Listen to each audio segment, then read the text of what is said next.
Welcome to the History of English podcast, a podcast about the history of the English language. This is episode 16, The Rise of Rome and Latin.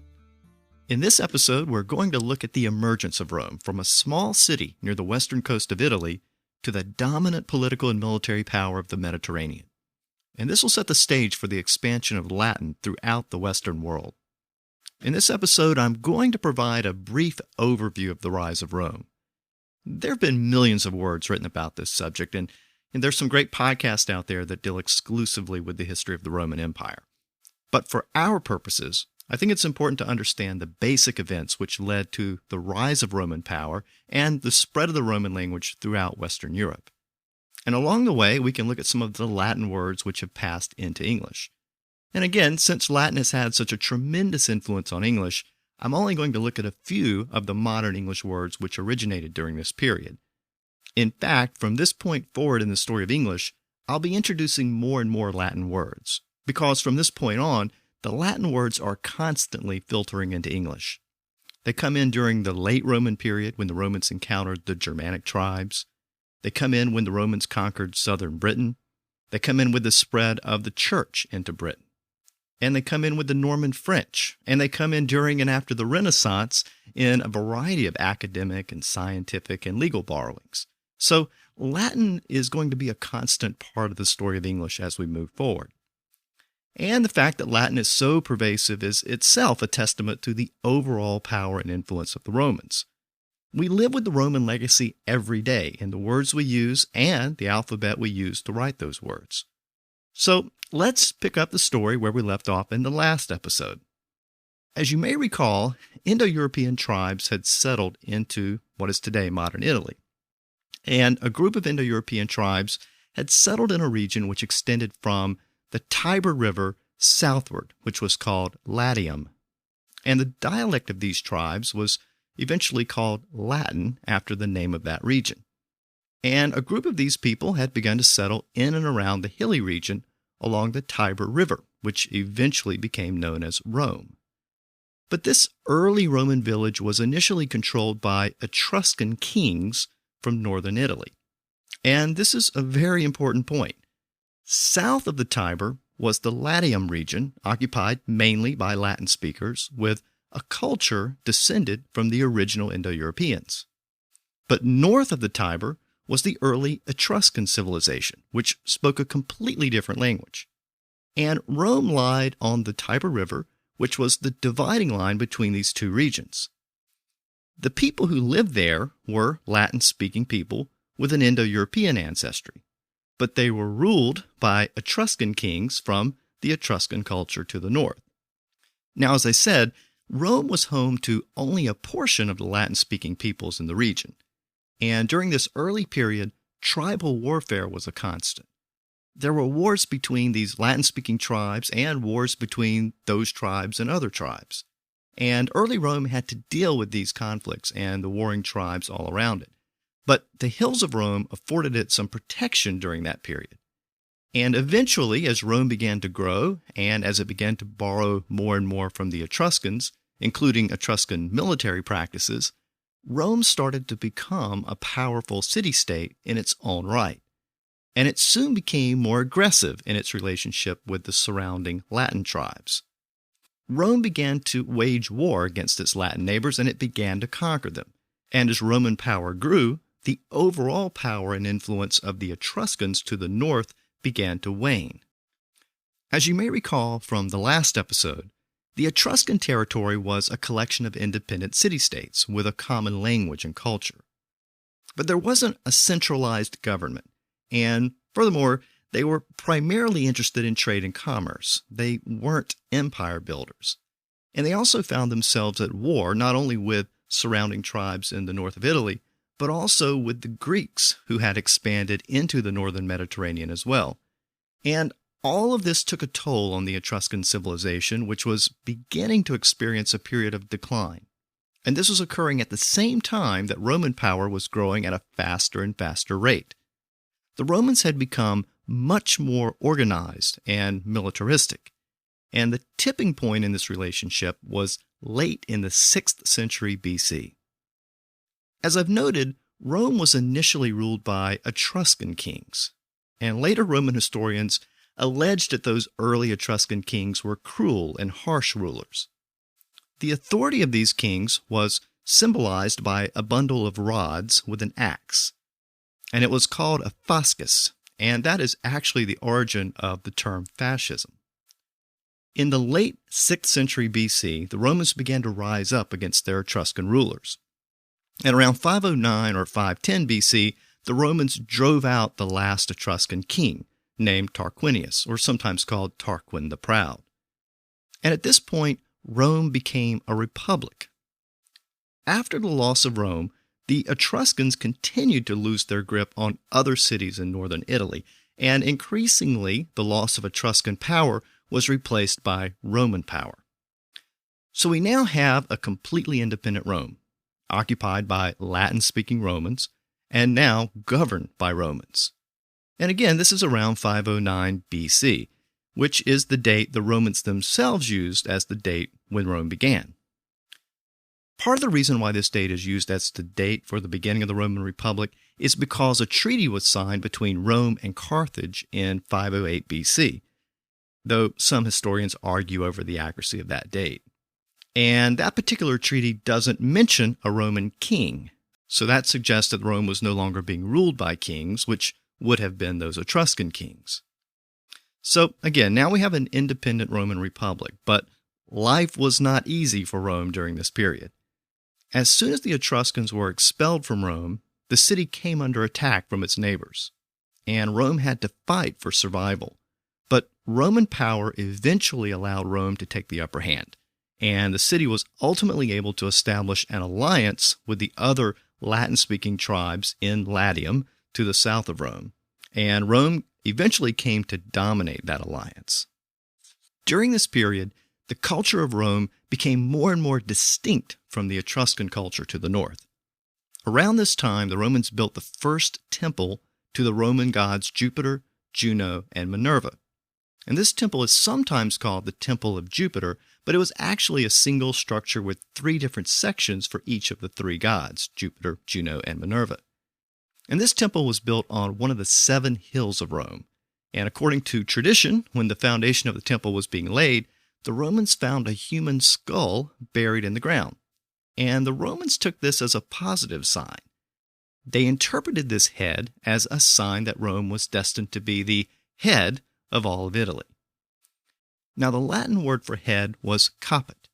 And if you have a good memory, you may remember that I talked about that word in the episode on Grimm's Law. Remember that Jacob Grimm had studied the Germanic languages, which includes English, and he had identified the specific sound changes which had occurred within the Germanic language family, and which distinguish the Germanic languages from the other Indo-European languages. And 2 of the specific changes which he observed were a shift in the K sound to the H sound, and a shift of the P sound to the F sound. And I gave this Latin word caput as an example because it includes both of those changes. Remember that the Romans almost always used the letter C for the K sound, so the word caput was spelled C-A-P-U-T. And this word is apparently very similar to the original Indo-European word for head. Now, in the Germanic languages, the initial K sound had shifted to an H sound, and the middle P sound had shifted to an F sound under Grimm's Law. So in Old English, we have the word hafud, and that was the original version of the modern word head. Over time, the middle consonant F had fallen out, and the word was shortened to the modern word head. So I just wanted to make that connection again for you. Well, the Romans found this head, this caput, as they were building the temple to Jupiter. And based upon this discovery, they determined that they were destined to be the head of Italy. So they called this particular hill where the temple was being built the Capitoline Hill. And that produced the word capital, which has come down to us in modern English. And that word still means the head place or primary place. And it can also refer to a specific building in which government business is conducted. And of course, in the United States, we have our own Capitol Hill, and this reflects the influence which the Romans had on the founding fathers of the United States. So we have the Capitoline Hill, and in the last episode I mentioned the first Latin-speaking Indo-Europeans had settled on the Palatine Hill in Rome. So these are two of the so-called seven hills of Rome. And many of the leaders and prominent families of Rome lived on the Palatine Hill. So around this time, the Romans decided to drain the valley between these two hills. And at that site, in the drained valley, the Roman Forum was constructed. And the Forum was the marketplace of Rome. It was the center of civic life, and it contained temples, law courts, the Senate House, and other public forums. And there was a lot of arguing and debate in the Forum, and the word forum has given us the word forensic, meaning something related to the law or the courts. So forensic science, which seems to dominate primetime television these days, it means science related to proving a case in court, like someone's guilt or innocence. Now, after the Forum was constructed, the Romans placed a large stone there. The Romans then placed additional markers on the roads leading out of Rome, and each marker was placed at a distance of 1,000 paces. Since a pace was approximately 5 feet, 1,000 paces was approximately 5,000 feet in modern measurements. And since the unit of length was 1,000 paces, the Romans called the distance a mila, which was the Latin word for 1,000. And we've taken that measurement in modern English as the word mile. And that's also why a modern mile comes from the Latin word for 1,000, but actually represents a measurement of slightly more than 5,000 feet in modern measurements. By the way, each of these markers was called a miliarium, and this word comes into English as milestone. So as you traveled in or out of Rome, you passed a milarium every 1,000 paces. So this was a mark indicating how far you had come or how far you had to go. And it's in this sense that we've inherited the term milestone to refer to a level of achievement or accomplishment. And of course, the Latin word mila, meaning 1,000, appears in many other modern English words. We have it, for example, in words like millipede and millimeter, and the word million, which actually means 1,000 thousands. So Rome had emerged as a powerful republic, independent from its earlier Etruscan overlords. Now, over the next century, Rome continued to expand its territory, and the Etruscan territory continued to shrink. And in the 4th century BC, two back-to-back events occurred, which would have a tremendous influence on the development of the Roman Empire. First, in 396 BC, the Romans finally defeated the chief Etruscan city of Veii after a 10-year siege. And after the capture of Veii, the Romans quickly consumed the entirety of the Etruscan territory within the emerging Roman Republic. So we see the emerging Roman Republic expanding at a rapid rate and basically consuming its former rivals in the Italian peninsula. And what's really interesting at this point is how the Romans treated the Etruscan culture, which had been so influential in its early history. At this point, Etruscan influences may have been as great, if not greater, than Greek influences. But the Romans apparently wanted nothing to do with these Etruscan influences. Maybe it was because Rome didn't want to acknowledge or admit that it had begun as basically an Etruscan city. Maybe it resented the Etruscan kings. But regardless, the Romans largely discarded the Etruscan contributions to the early Roman culture. And instead, they gave the credit to the Greeks or to mythological stories. It's believed that the Romans may have actively destroyed Etruscan writings, which may have presented an alternate view of history. We know that the Etruscans had writing because the Romans had borrowed the alphabet from them. Yet, we have very few traces of the Etruscan language today. Only a few artifacts and inscriptions exist, and that is partly why we know so little about the Etruscan language. And many Roman historians believe that this scarcity of Etruscan writings and artifacts is due to the intentional purge by the later Romans. Now, as I mentioned, there were two back-to-back events which happened around this time in Roman history. First was the complete victory over the Etruscans, but the other event, which only happened about 6 years later, would have the exact opposite impact on Rome, at least in the short term. And this event was the invasion of Celtic-speaking Gauls from the north who sacked Rome in 390 BC. Now, I'm going to take a much closer look at the early Celtic-speaking tribes in the next episode. But for now, it's just important to understand that much of Central Europe, north of Italy, was occupied by a variety of tribes which had a similar culture and who spoke closely related Celtic languages. You may recall from the last episode that many language historians believe that the linguistic ancestors of the Celtic tribes may have once lived with or in very close proximity to the ancestors of the Latin speakers in southeastern Europe. And this is because there's some strong similarities between those two language families. And this view holds that the Celtic ancestors traveled into Central and Western Europe, where they came to dominate the entire region. The region north of Italy and generally west of the Rhine is known today as France, but at this time the region was called Gaul, and it was dominated by these Celtic-speaking tribes. Around 391 BC, a group of these Celtic-speaking tribes crossed the Alps from the north and began to settle into northern Italy. Of course, this was the Etruscan territory, which was in the process of falling to the Romans in the south. So the Romans sent ambassadors to arbitrate between the Gauls and the Etruscans in the north of that territory. But the Romans committed a diplomatic no-no by dropping their neutrality and joining the Etruscans against the Gauls. And the Gauls were so offended by this breach of military etiquette that they decided to march on Rome itself. But the important part of this story is what happened when the Celtic-speaking Gauls arrived in Rome. Simply stated, they defeated the Roman army and they occupied and sacked and burned the city. They occupied and ruled over the city for 7 months before eventually being afflicted by malaria and other diseases. And they finally agreed to leave after the Romans paid them a massive ransom of gold. Now, when the Gauls finally abandoned Rome, many Romans returned to find the city almost uninhabitable. And many Romans thought that it would be best to abandon the city altogether and move to the Etruscan city of Veii, which they had recently conquered. But the decision was made to stay put and to rebuild Rome. Now, the consequences of this event cannot be overstated. Up to this point, everything had been going Rome's way. They were beginning to think of themselves as invincible. But all of that changed with the sack of Rome by the Gauls. It was a very traumatic event for the Romans, and it severely affected their psyche. It shaped their view of the Celtic tribes to the north, and the way the Romans interacted with them in the future.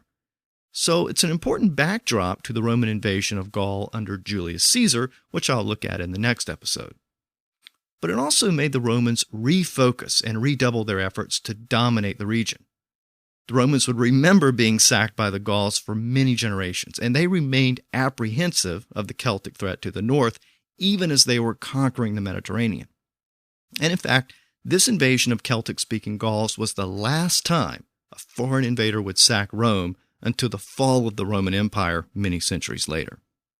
Now, in the aftermath of the invasion by the Gauls and Rome's period of rebuilding, several Latin tribes around Rome took the opportunity to declare independence. And after a period of revolts and border wars, Rome finally subjugated almost all of the Latin tribes in 338 BC. The Latin League, which had been established by these communities and Rome, was dissolved, and it was replaced by a federation of Latin colonies which owed their loyalty to Rome. Now, even though the other Latin cities theoretically retained their freedom and retained many of the rights as citizens of Rome, the Romans still established garrisons throughout the Latin cities to maintain order. And this is the basic model which Rome followed as it conquered one territory after another. And it's also very important to the overall spread of the Latin language. Now, unlike other empires or armies, the Romans didn't just invade and conquer and loot new territories. They basically offered each new defeated territory a deal. If the newly defeated territory accepted Roman rule, they could become part of Rome. They could even become Roman citizens. They could share in the wealth of the Roman civilization, and they could enjoy the civilizing influence of Roman culture. But if the territory rejected Roman rule, the consequences would be severe. So it was either Romanization or repression. Not surprisingly, many chose romanization. But that process of romanization meant the spread of Roman culture, and specifically the Roman language, Latin. And as these new territories were added to the Roman Empire, Latin became the lingua franca. It quickly replaced the native languages in many of these territories. And we will especially see this trend in Western Europe in the next episode. So, since we're talking about the spread of the early Roman Empire throughout Italy, let's talk about the Roman military.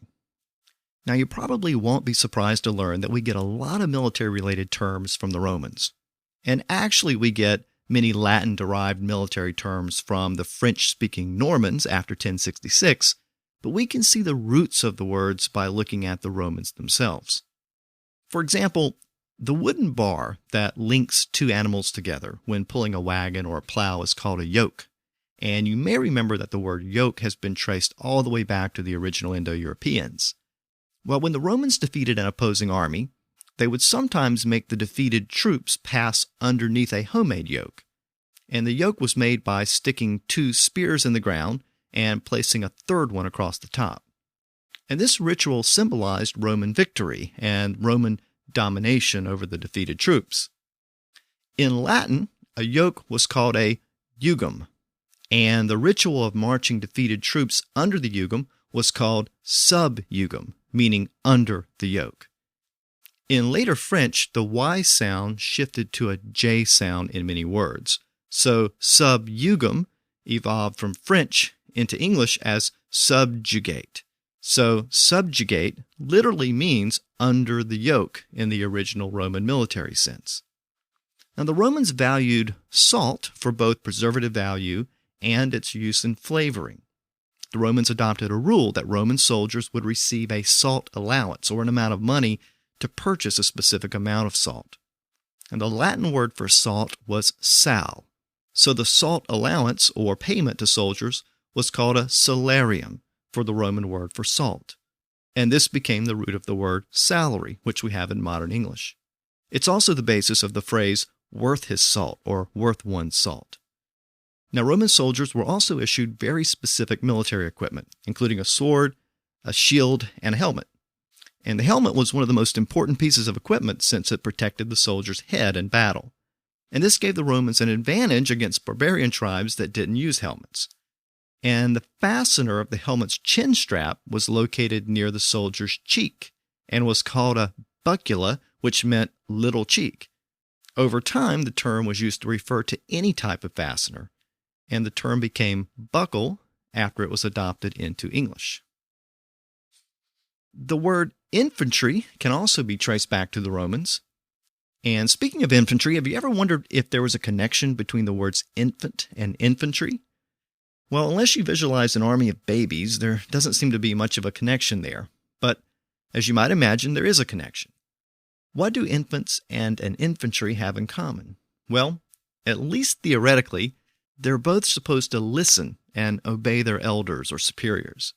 And the connection here has to do with speech, or actually in this case, the lack of speech. It also affords me one of these occasional opportunities to digress into some interesting etymology. The Latin word for baby or small child was infans, which literally meant not speaking, since babies were not able to speak yet. And of course, the modern English word infant comes to us directly from the Latin word infans. In the Roman military, the newest soldiers were not ready for cavalry or advanced responsibilities, so they were relegated to duty on foot. And since they were the inexperienced soldiers, and since they were to obey orders and not speak unless spoken to, the term infans was used to create the term infantry. And speaking of youth, the Latin term alescere, meaning to grow, is derived from an original Indo-European root word which meant the same thing, to grow or nourish. Now the Romans put the prefix ad, meaning to, in front of the word alescere to form the word adolescere, meaning to grow up. This is the root of the word adolescent, in other words, one who is growing up. The past participle of adolescere was adultus, which is the root of adult, in other words, one who has already grown up. Now let's go back to the Latin word infans for a second. As I said, this word gave us infant and infantry, but buried within that word is a very basic root which appears in lots of modern English words. That root is fa, which refers to anything going into or coming out of the mouth. So it could refer to words or it could refer to food. So in was a Latin prefix meaning not, like incapable meaning not capable, or insensitive meaning not sensitive. So since fa referred to speech or words, infans meant unable to speak. And as I said, infantry referred to young soldiers and those who were supposed to listen and obey, not speak, like infants. So Latin fa came from the Greek word pha, which was spelled with the Greek letter phi, so the Greek root is spelled pha in the modern alphabet. Now, both Latin fa, spelled fa, and Greek fa, spelled pha, both meant the same thing. And we see this root in words like esophagus. We also see it in the root of the word face, F-A-C-E, since the mouth is the largest opening in the face. We also see the root fa in the word fame from the Latin word fama, which is based upon your reputation or things people say about you. Many Romans felt that your fama or fame impacted you and ultimately how your life played out. And this created the word fata, which is the root of the modern English word fate. The root word fa also produced the word fess, which is found in modern English expressions like fess up, meaning to speak the truth about yourself. Another word for this is confess, and its noun version, confession. Again, both based on the same fa root. We also see it in profess. Pro could mean in front of or on behalf of something. So if I'm going to speak on behalf of something, I'm going to profess it. That would make me a professor. And something I can talk about in great detail and with great expertise is my profession. That might make me a professional.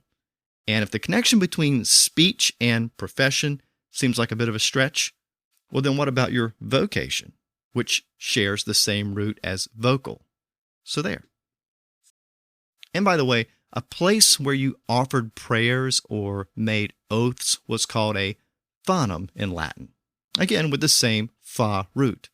So since you offered prayers there, a fanum came to refer to a religious or holy place. And the words profane and profanity come from the combination of pro and fanum. Now this may seem a bit odd at first. If you are pro fanum, then it may seem like you're speaking in favor of something religious or holy. But pro also meant before or in front of. So if you were speaking pro fanum, you were speaking in front of or outside of the fanum, not inside of it. So profanum came to refer to things outside of the holy place. They were therefore not holy. They were common or vulgar. In other words, they were profane. So we can see how a common Greek or Latin root word like fa produced a multitude of modern English words. By the way, I got a lot of these fa words from the book The Words of the Day by Professor Stephen M. Cerruti, so I wanted to acknowledge that book for this brief digression. And since I've talked about words which came from the original Latin word related to speech, let me mention a couple of things about writing. The Romans didn't have books in the sense that we know them today. Instead, they wrote with ink on parchment, and the parchment was rolled up for easy handling. And when writing with ink, the Romans would often use a feather for writing, and the Latin word for feather was penna, and that's the source of the modern English word pen. And you may remember from an earlier episode that Latin penna and English feather are actually cognate. Both words came from an original Indo-European word. And again, between penna and feather, we see that shift from the P sound to the F sound in the Germanic languages, which Jacob Grimm had identified. Now, in addition to parchment, some Romans also wrote on small wooden boards covered with a thin coat of wax. They would take a stylus and write on the wax, and they called these tabulae, and that's the origin of the word tablet. And it's kind of fascinating to think of ancient Romans walking around with tablets and writing on them with a stylus, because in the modern world of iPads and iPhones and other digital tablets, we're sort of mimicking what those original Romans were doing over 2,000 years ago. So let's turn our attention back to the growing Roman Republic, soon to become the Roman Empire. And I want to conclude this episode by looking at the expansion of the Roman Republic beyond the Italian peninsula into the Mediterranean, including North Africa, Greece, and the Middle East. Now, it was very possible at this early date, around the 4th century BC, that Rome's sphere of influence could have basically been contained to Italy itself, because beyond the shores of Italy, to the south, was a major regional power with a lineage that stretched back to the Phoenicians, and it was the city-state of Carthage. I mentioned Carthage in an earlier episode when I discussed the Phoenicians, and you may recall that the Phoenicians were a collection of city-states in and around modern-day Lebanon who spoke a Semitic language and who used an early form of the alphabet which the Greeks later borrowed, and which was the original form of the alphabet we still use today. You may also recall that the Phoenicians traded throughout the Mediterranean, and they established colonies along the way, especially along the North African coast. And one of those colonies was Carthage in what is modern-day Tunisia. And as the power and influence of the Phoenicians began to disappear in the east, the power of Carthage became greater and greater in the west. And the language of the Carthaginians was inherited directly from the Phoenicians, and it was called Punic by the Romans. Again, a direct reference to the original Phoenicians. The Latin word for Phoenician was Punic, and in fact, the Romans generally thought of Carthage as a Phoenician city speaking a Phoenician language. And as Carthage grew, its biggest rival early on was Greece. Remember, the Greeks were the only people who could challenge the trading and shipping prowess of the early Phoenicians. And when the Phoenician city-states were consumed by other regional powers, that left Carthage to deal with the Greeks. And Carthage had briefly entered into an alliance with the Etruscans to fend off the Greeks. And Carthage expanded its sphere of influence by taking control of what is today southern Spain. So Carthage now extended from North Africa into southern Europe. In turn, the Greeks intensified their position in southern Gaul. Remember, that's modern France. And also remember that modern cities like Marseille and Nice were once Greek colonies. And these Greek port cities in southern Gaul allowed the Greeks to maintain access to trade routes which extended into the heart of Western Europe. So what resulted was an unstable and very delicate balance of power between the Greeks, the Carthaginians, and the Etruscans.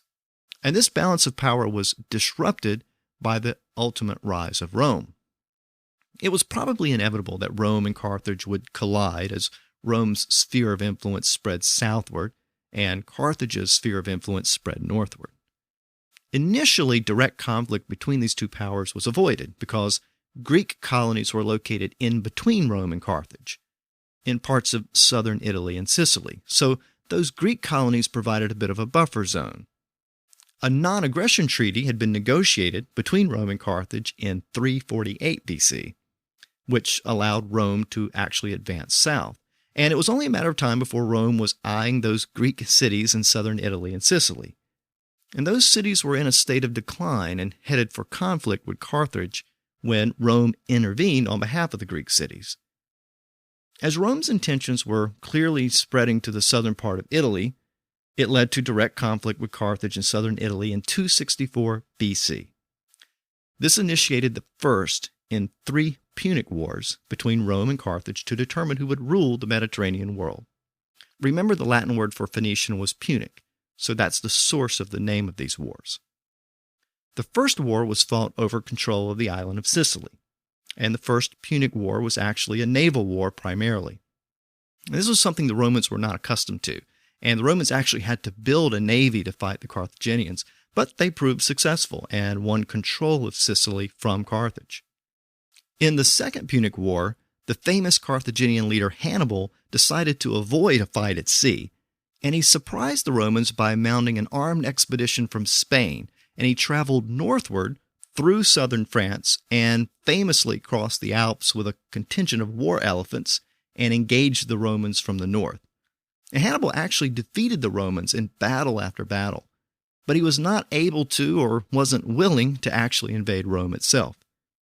He apparently expected an uprising from within Italy by the various peoples who had been conquered by the Romans. He thought that these people would join his effort to overthrow and defeat the Romans, but that never really happened. And the fact that there was no such uprising is another indication of the success of the romanization process I mentioned earlier. At least Rome offered the benefits of Roman citizenship and Roman civilization, so a popular uprising within Italy never happened. As I said, at various points, Hannibal could have headed straight for Rome, but for whatever reason he held back. And some language historians note at this point that had Hannibal not held back, had he actually gone to Rome and defeated the Roman army and took control of the city, then much of modern Western Europe might be speaking some version of Phoenician today rather than a version of Latin. But of course, that's not what happened. Instead of bringing a decisive end to the war, Hannibal fought an inconclusive war in Italy for 16 years. Now, given a perhaps unintended reprieve by Hannibal, Rome put a general named Scipio in charge of the army, and Rome began to build up its naval fleet. And as Rome began to rebuild its army and navy, the tide started to shift in favor of Rome. Under Scipio, Rome defeated and took control of the Carthage territories in Spain, which interrupted Hannibal's supply lines. And Rome finally gathered its rebuilt army and navy, but rather than attack Hannibal directly in Italy, they decided instead to head southward across the Mediterranean for Carthage itself. And this caused Hannibal to return to North Africa to engage the Romans there. And Hannibal was finally defeated by the Romans in Carthage to end the Second Punic War. And a few decades passed before Rome put the final nail in Carthage's coffin with the Third and final Punic War.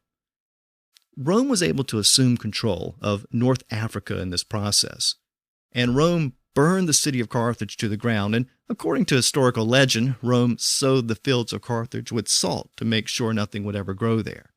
Now, most modern historians don't believe the fields were actually salted, but there's no doubt that the devastation was massive.